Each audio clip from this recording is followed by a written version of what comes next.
reading speeds matter. They matter more than you might think. And within the reading sphere, there's so many misconceptions and sort of misguided thinking that dictates that we should be reading slowly at all times and that fast reading is always bad. But in fact, if we think about it rationally, this is just not true. Reading speeds, being able to adjust our reading speeds is such a valuable skill in reading, not only effectively, but also reading quickly when the time is right and being able to slow down when that can benefit your reading. The misconception is that slow reading must always be good because it allows us to gain a more thorough and picture of the text and digest it more effectively. And some people think that fast reading must always therefore be bad because we're glossing over the text, we're speed reading, we're not gaining enough, we're obsessed with trying to finish quickly. And in some cases that is definitely true. That's a fair point to say. Sometimes speed reading is detrimental to our goals. But the reality is that both reading speeds matter and are useful in the correct context. And as seasoned readers, we want to be flexible and be able to adjust our reading speeds depending on the context, the background of the book, so that we can, of course, read quicker, which is what we want to do, but also read quicker without impeding our learning and the understanding we draw from the book. And that's really the case. We want to know when and where to apply slow reading and when and where to apply fast reading. And there's three different sort of things you must consider when choosing how you're going to read in terms of pace. Are you going to be fast or slow or sort of in between? And the first thing to consider is that not all books even deserve a slow reading. Typically, when we apply the rules of analytical reading, we read slower. We are more careful with our reading. We take the time to ponder what's being said in the book and collect our thoughts and maybe reread the same thing a few times. Whereas when we're inspectionally reading, we kind of skim through it fast. That's the point of inspectional reading. We want to quickly gain a lot from the book and understand what we're dealing with. But in fact, not every book even deserves a slow reading in the first place, because not all books are good. Even if it says bestseller, even if it's by someone you might be aware of in the public sphere, someone famous, that doesn't mean anything. It doesn't mean the book is necessarily well written.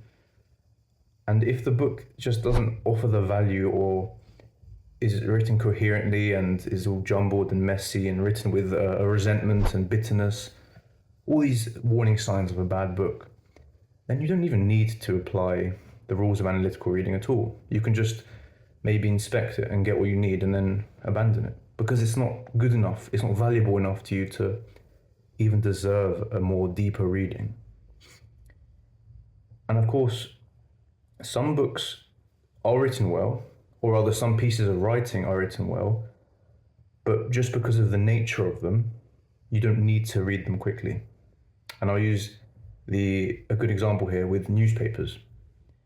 Newspapers, of course, we apply the rules of reading to every sorts of a medium, articles, newspapers, even Twitter posts, you can say.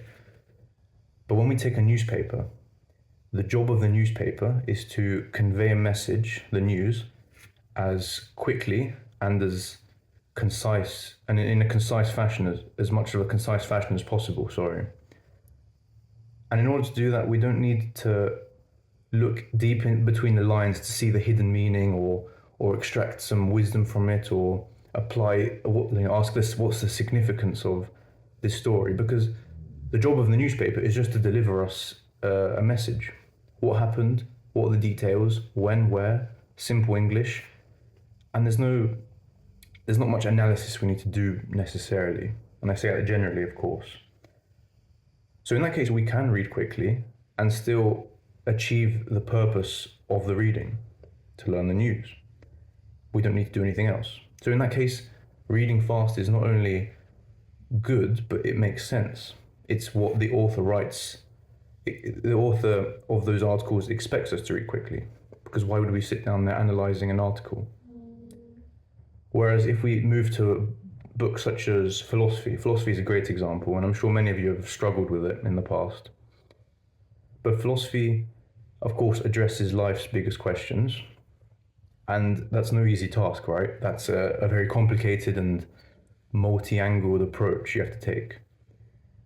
And because of that, philosophers have to flesh out their arguments in way more detail and see it in many different lights, and it's just harder to explain. So it takes more to explain.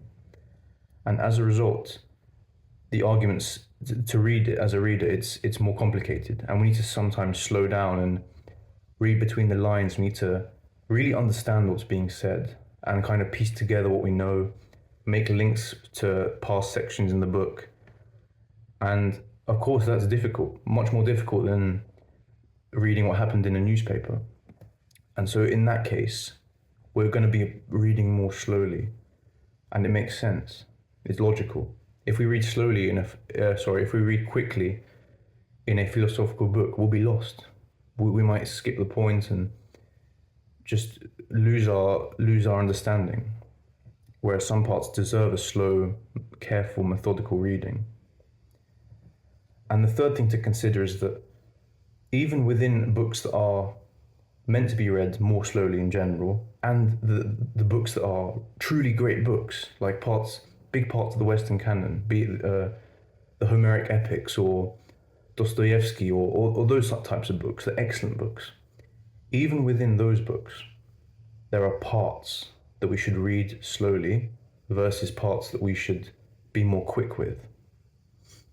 And once you understand that, you'll be able to be a much more flexible reader and really see where different things should be applied and how you can play to your strengths. Because let me illustrate it with an example from the Iliad, if you've read it. In book 2, it's about a catalogue of ships. It's essentially a long-winded list of the size and strength of the Greek army, along with the captains and commanders of each sort of subdivision. And it goes on and on about the lineage of those commanders. And of course, the rest of the Iliad is a profound story full of many themes and many things we can read into and analyze. And that deserves a slow reading. But then in between that, we have the catalogue of ships. And we think, well, this is kind of redundant, right? No, it actually provides a good historical, broad picture of the situation at the time. And it's actually really important for the historicity of the Iliad. But as readers, we don't need to analyze the passages to understand that. We can just see the whole chapter at a glance and think, okay, I got the point here. And that can be read really quickly, just skimmed over even, and you still understand what the main idea is of that part and the function of it, the significance. We still have read analytically, but also fast at the same time. But then after we get to that, we have some more story relevant parts that we do need to slow down and kind of soak in more effectively. And that's the point. There are some parts in the great books that are really important and should be read with care and caution and slowly. But then there's also parts in between, such as examples used to illustrate the main points, or tangents or sub-arguments that can be kind of read quickly. They can be glossed over more easily, and it won't affect your overall understanding and analysis of the book. And so all of that really could be neatly summed up in one sentence that you can take away and apply to your own reading. And that's that being a good reader means being able to read at different speeds and knowing when and where they are appropriate. When is it okay to read slowly? When is it okay to read quickly? When should I read quickly? When should I read slowly? And I hope those three considerations were clear in where and when you should apply slow versus fast reading, because they really matter.